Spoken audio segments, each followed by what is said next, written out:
Hello everyone, and this is my review for WWE NXT on September 30th, 2015. And you know, this being the final episode going into the next NXT Takeover, they actually did a decent job of setting up every single match. They, at least in some kind of promo or match or something in some way, they did something for just about every match that's going to be on the show itself.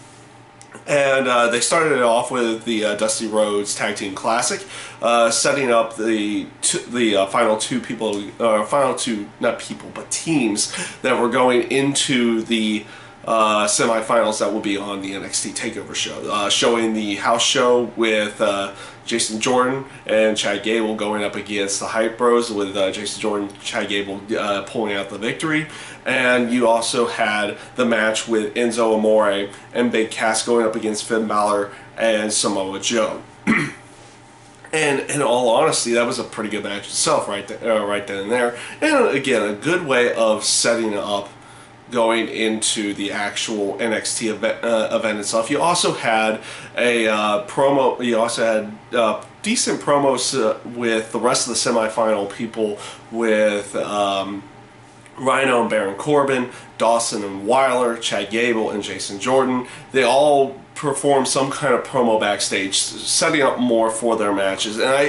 And with the aspect of Finn Balor and Samoa Joe going over, I still think they're going to be doing something at the NXT Takeover special with the two of them in the terms of setting up some kind of feud. So it's a good choice of having them go into the actual event still inside of the tournament. So again, I feel that's kind of the right choice at this point in time, and we'll see where they go with everything with that on the actual NXT special next week. You also had two matches setting up with Apollo Crews and Jason Gargano, and you had Ciampa going up against Tyler Breeze on the two separate matches for the night to set up matches, or to set up kind of a momentum thing, both Tyler Breeze and Apollo Crews having momentum going into the actual NXT special itself.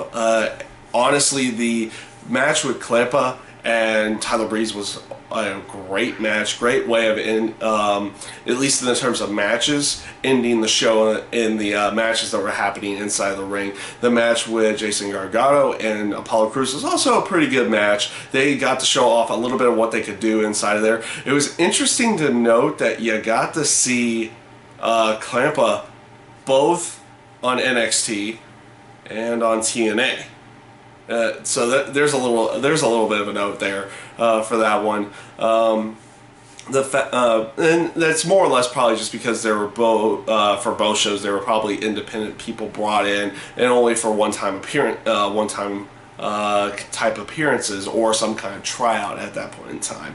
So again, two pretty good matches. The one with Tyler Breeze and Ciampa was really, really good. I thought they put on a very, very high quality match, and good to see that one going in there. And also, it was a good way of building momentum for the actual match between the two of them at the NXT.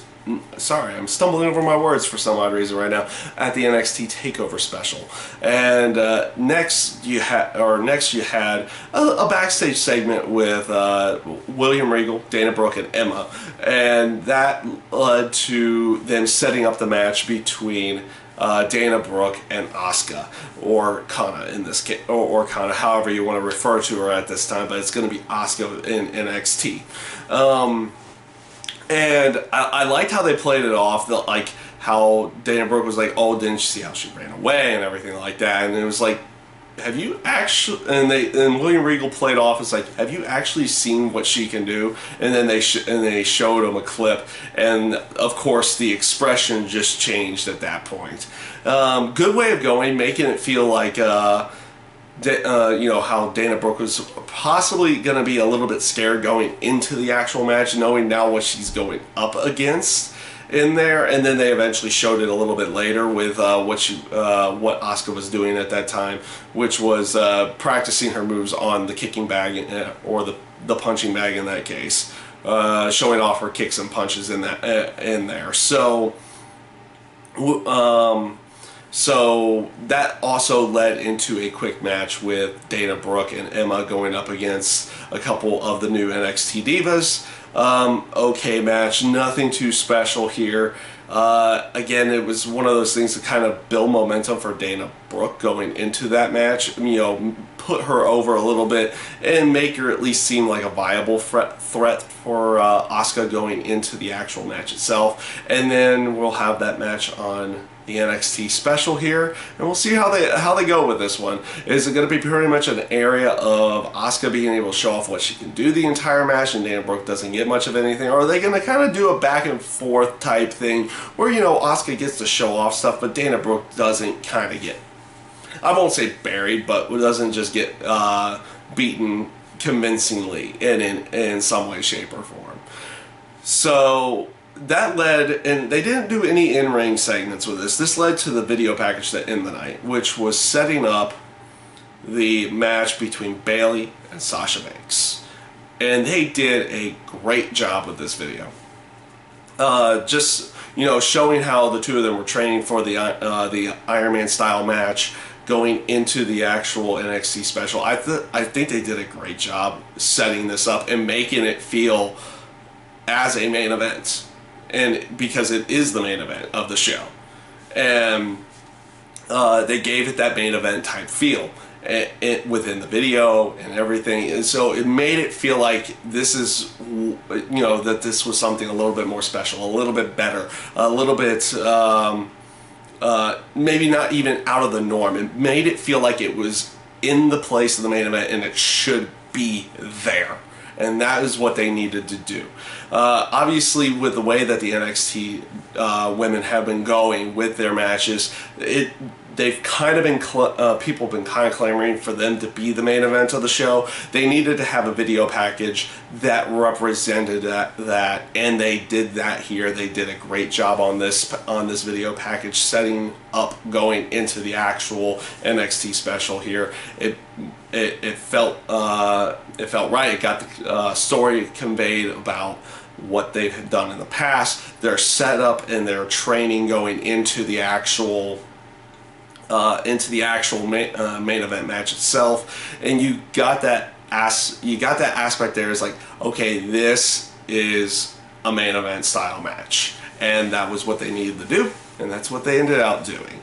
So overall, you know, they actually did a pretty good job with NXT this week. They had, to set up each match, or they didn't necessarily have to set up at each match, but they got something in there for each match that's going to happen on the show, and nothing felt out of place this week. And that was what needed to be done going into this final episode of NXT before the next week's NXT special. So overall, I thought this was a really good show. They did what they needed to do with all the matches, and they got something in there for every single match. And it wasn't like, oh, they just rushed everything for to get something in there for every single match. Everything felt like it had some kind of time to it, and some kind of care, and some kind of, you know, meaning behind it. So again, like I said, I feel like they did a good job going into this NXT special with this last NXT this week. So that is my review for WWE NXT, and I thank you guys for watching.